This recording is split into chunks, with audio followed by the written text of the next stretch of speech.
नमस्कार, मैं हूं आपके साथ मयंक। देखिए, इस वक्त की एक बड़ी खबर ईरान से।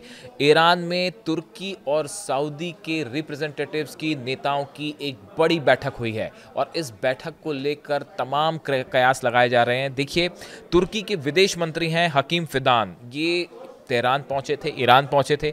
इन्होंने ईरान के राष्ट्रपति मसूद पेजिशकियान जो हैं इनसे मुलाकात की और ईरान के विदेश मंत्री जो हैं अब्बास अराक्ची, इनके साथ मुलाकात हुई। तुर्की के विदेश मंत्री हकीम फिदान, देखिए ये इस वक्त तेहरान के दौरे पर थे, इनकी मुलाकात हुई है।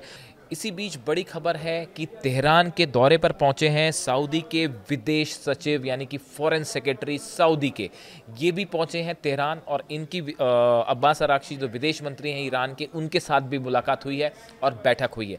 यानी दो बड़े देशों के नेता तुर्की और सऊदी, इन दोनों के रिप्रेजेंटेटिव ईरान गए और ईरान में एक बड़ी बैठक हुई है। अब इस बैठक के पीछे का मकसद क्या है? देखिए, बड़ी सारी बातें हैं कि जिसको तुर्की और ईरान के बीच में कई डील्स हो रही हैं, इस तरह की बातें हैं जिसमें ट्रेन को लेकर समझौता है और इंपोर्ट एक्सपोर्ट को लेकर समझौता है। ऐसे तमाम बातें हैं, ये ऊपरी तौर पर है जिस पे दोनों देशों के बीच में सहमति हुई है। इस तरह के जो है बयान सामने आए हैं, लेकिन सवाल ये है कि इन बैठकों के पीछे का असली मकसद क्या है।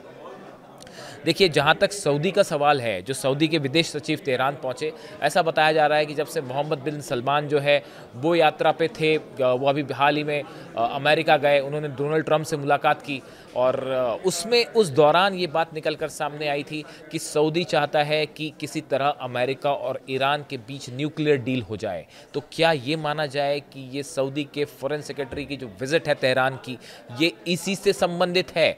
क्या अमेरिका सऊदी के ज़रिए अपना मैसेज ईरान तक पहुंचाना चाहता है? देखिए, अली खामेनी साहब साफ कर चुके हैं, ईरान के सुप्रीम लीडर, कि किसी तरह की कोई बातचीत नहीं होगी अमेरिका से, हम अमेरिका के दबाव में कतई नहीं आएंगे और जब तक एक सम्मानजनक स्तर पर बात नहीं होती, कोई बात नहीं होगी। ये बात वो साफ कर चुके हैं। उसके बाद भी देखिए, जब जंग हुई, 12 दिन की जंग हुई, जंग में वो नतीजे हासिल नहीं हो पाए और अली खामेनी साहब ने तो यहाँ तक कहा कि 12 दिनों की जंग में हमने करारी शिकस्त दी है इसराइल को और अमेरिका के भी मंसूबे फेल हो गए। उसके बाद अब सवाल है कि क्या अमेरिका सऊदी के ज़रिए किसी तरह की बातचीत कर रहा है ईरान से या करना चाहता है, और ख़ासकर न्यूक्लियर डील को लेकर। ये जो इनकी विज़िट है विदेश सचिव की सऊदी के, इसको लेकर इस तरह की तमाम बातें हो रही हैं। दूसरी तरफ देखिए, जो विदेश मंत्री हैं तुर्की के हकीम फिदान, इनके दौरे को लेकर भी तमाम कयास हैं। देखिए, एक तो इनका दौरा इस समय हो रहा है जब सीरिया पे इसराइल ने स्ट्राइक्स करनी शुरू कर दी हैं। यानी एक तरफ लेबनान में स्ट्राइक्स हो रही हैं, सीरिया पर स्ट्राइक्स हो रही हैं, गज़ा में हालात तनावपूर्ण है। ऐसी स्थिति में तुर्की और ईरान पहले भी एक नेटो की बात कर चुके हैं, नेटो जैसे संगठन की बात कर चुके हैं। तो क्या ईरान और तुर्की के बीच में कोई बड़ा समझौता होने जा रहा है? क्या इसराइल को लेकर कोई बड़ा फैसला हो सकता है? खासकर देखिए, हमने देखा जिस तरह कतर पर अटैक हुआ, उसके बाद सीरिया, कई मुस्लिम देशों पर इसराइल की तरफ से हमले हुए। क्या इसको लेकर कोई एक बड़ी बैठक हो रही है, कोई बड़ी प्लानिंग चल रही है पर्दे के पीछे?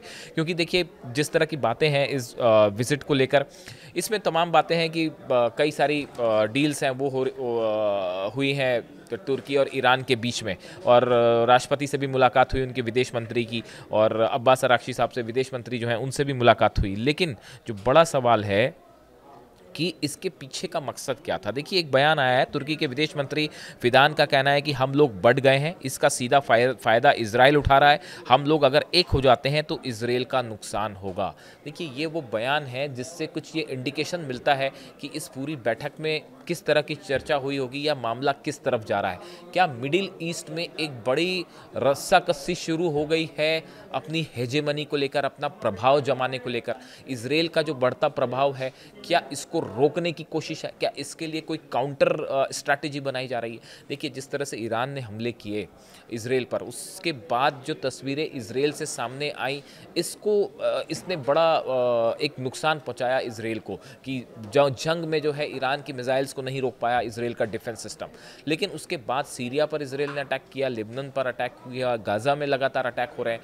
ईरान के अलावा कोई भी अरेबियन कंट्री ऐसी नहीं है, सिर्फ ईरान एक ऐसा देश है जिसने इजराइल को हमेशा जवाब दिया लेकिन बाकी देशों ने सिर्फ निंदा की। कतर पर हमले हुए तो भी निंदा प्रस्ताव पास हुए, लेकिन कोई मिलिट्री एक्शन नहीं हुआ। इस बात को लेकर क्या अब कोई बड़ी रणनीति तैयार हो रही है मिडिल ईस्ट में?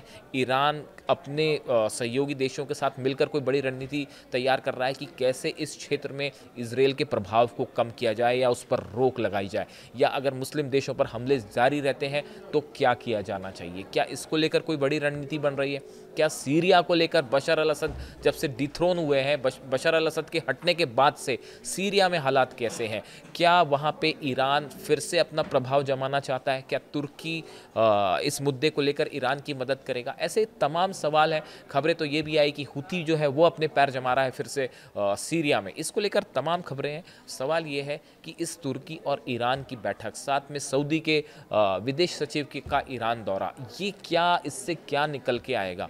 ये बड़े डेवलपमेंट्स हैं और बताया जाता है कि पर्दे के पीछे एक बड़ी प्लानिंग चल रही है। अब इस प्लानिंग को लेकर सूत्र अभी कुछ साफ नहीं कह रहे, लेकिन इतना ज़रूर है कि मिडिल ईस्ट में इजरायल को रोकने के लिए एक बड़ी रणनीति पर काम शुरू हो चुका है।